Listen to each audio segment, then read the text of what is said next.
سلام به همگی، خوش اومدین. امروز قراره یه چیزکیک اورئو درست کنیم که خیلی خیلی خوشمزه است و مهمتر از همه این که این چیزکیک احتیاجی به پخت نداره.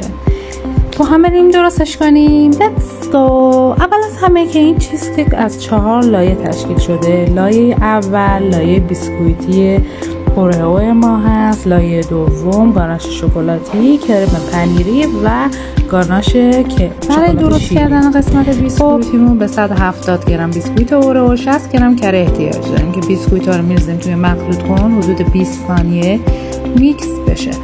بعد از اینکه میکس شد کره ذوب شده رو هم بهش اضافه می‌کنیم و حدود 10 ثانیه دیگه زمان میدیم که دوباره میکس بشه با هم دیگه. حالا مخلوط بیسکویتی ما رو توی قالب به قطر 20 سانتی متر می‌ریزیم. فقط دور تا دور این قالبمون رو باید کاغذ روغنی که تا لبه کار بیاد. قشنگ مخلوط رو یک نواخت پخش می‌کنیم که صاف باشه، یک اندازه باشه و یه خورده هم فشرده‌اش می‌کنیم که منسجم بشه. برای حدود 20 دقیقه می‌ذاریم توی یخچال. برای درست کردن گاناش شکلاتیمون به 70 گرم خامه، 70 گرم شکلات احتیاج داریم. اول از همه میریم که خامه رو گرم کنیم، می‌ذاریم وقتی روی حرارت به نقطه جوش رسید برمی‌داریم، به شکلاتامون اضافه می‌کنیم. 2 دقیقه زمان میدیم که شکلات‌ها با حرارت خامه آب بشن. بعد اون رو مخلوط می‌کنیم که یک دست بشه. حالا گاناش شکلاتیمون رو میبریم می‌ریزیم روی لایه بیسکویتی. قشنگ تکون میده قالبو که همه طرف بیسکویت بره، همه جای بیسکویت باشه و برای 20 تا 30 دقیقه دیگه اون رو توی یخچال درست کردن. کرم پنیرون به 350 گرم پنیر خامه، 180 گرم شکر، 280 گرم خامه و 130 گرم بیسکویت اورئو 35 سانتی احتیاج داریم. آب و 7 گرم ژلاتین احتیاج داریم. شکر رو به خاممون اضافه میکنیم، اونقدر هم میزنیم که تا دونه های شکر دیده نشه. این هم زدن رو ادامه بدیم.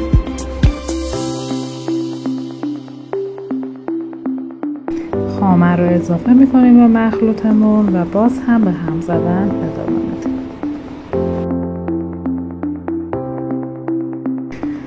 در همین حال هم میایم آب رو روی دونه های ژلاتین میریزیم که به اصطلاح میگن دهیدراته بشه. بعد یه کوچولو مخلوطش میکنیم و میذاریمش مایکروویو. توی مایکروویو گذاشتیم مثلا تنهاش نذاریم بچه‌ها، چون چند ثانیه بیشتر ذوب شدن ژلاتین زمان نمیبره و ممکنه که بسوزه. بعد از اینکه ذوب شد مخلوطمون چند گرم از اون کرم پنیری که درست کردیم رو به این ژلاتین اضافه می‌کنیم، مخلوطش می‌کنیم. اگر ژلاتین رو مستقیم به خاممون اضافه کنیم خامه گلوله میشه. در نهایت ژلاتین رو به کرم پنیرمون اضافه می‌کنیم و با هم دیگه مخلوط می‌کنیم تا فولد بشه. حالا بیسکویت های اورئومون رو تیکه تیکه میکنیم. من درشت خورد کردم چون دوست دارم که توی کرم پنیری دیده باشه. شما میتونید ریزتر کنید. بعد از خورد کردن بیسکویت ها یک کوچولو با هم دیگه مخلوطشون میکنیم.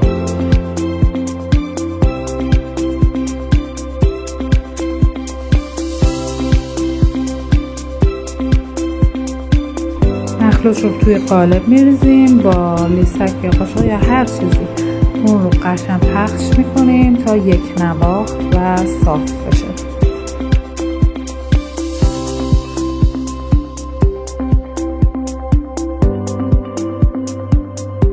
حالا گاناش شکلات شیری رو میخوایم درست کنیم که برای این گاناش احتیاج داریم به 100 گرم شکلات شیری و 100 گرم خامه. مثل همون روش اول خامه رو میذاریم روی حرارت به نقطه جوش که رسید، به شکلات ها اضافه میکنیم. 2 دقیقه زمان میدیم که شکلات ها با حرارت خامه آب بشه. بعد حسابی مخلوطش میکنیم. یک لایه نازک از این گاناش شیری رو روی کرم پنیریمون میریزیم.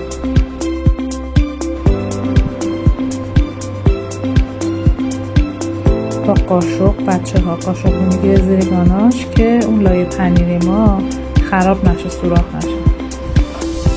آروم با پشت قاشق صافش میکنیم. روی لایه پنیری و دوباره میذاریم روی یخچال تا خودش رو ببنده. بعد از اینکه از یخچال خارجش کردیم چیزکیکمون رو از توی قالب میاریم بیرون. ما بقیه این گاناش شکلات شیرمون که حسابی سفت شده رو ماسوره میزنیم حدود 6 تا روی چیزکیکمون و با بیسکویت و اورو تزیینش میکنیم. ممنون میشم که کانال منو سابسکرایب کنیم و نظراتتون رو توی کامنت ها برام بنویسید. نوش جان.